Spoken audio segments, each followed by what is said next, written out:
मैं संसार मात्र का प्रभव मूल कारण हूँ और मुझसे ही सारा संसार प्रवृत्त हो रहा है, अर्थात चेष्टा कर रहा है।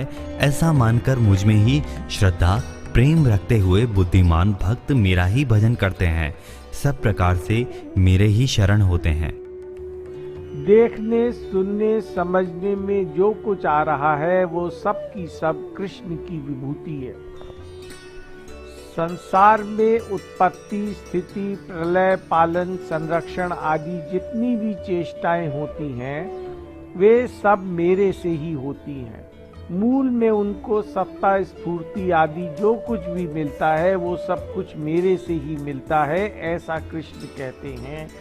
ऐसे ही संसार में जितनी क्रियाएं होती हैं उन सब का मूल कारण मैं ही हूँ।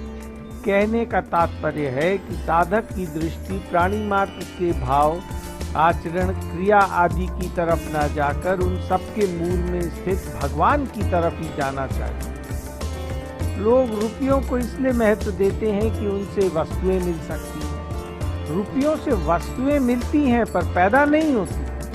कृष्ण से संपूर्ण वस्तुएं पैदा भी होती हैं और मिलती भी हैं।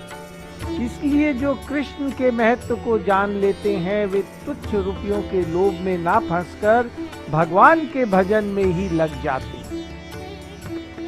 उन नित्य निरंतर मुझ में लगे हुए और प्रेम पूर्वक मेरा भजन करने वाले भक्तों को मैं बुद्धि योग देता हूँ, जिससे उनको मेरी प्राप्ति हो जाती है।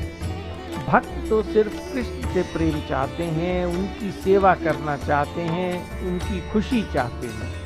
वे तो अपनी सारी जिम्मेवारी कृष्ण पर डाल देते हैं। उन्हें अपने लिए न समता चाहिए, न तत्व ज्ञान और न ही और कुछ चाहिए। इसलिए कृष्ण उन्हें समता और तत्व ज्ञान देने की बात कह रहे हैं। वे भक्त न ज्ञान चाहते हैं न वैराग्य। उनके हृदय में सिद्धि आदि का भी कोई आदर नहीं होता।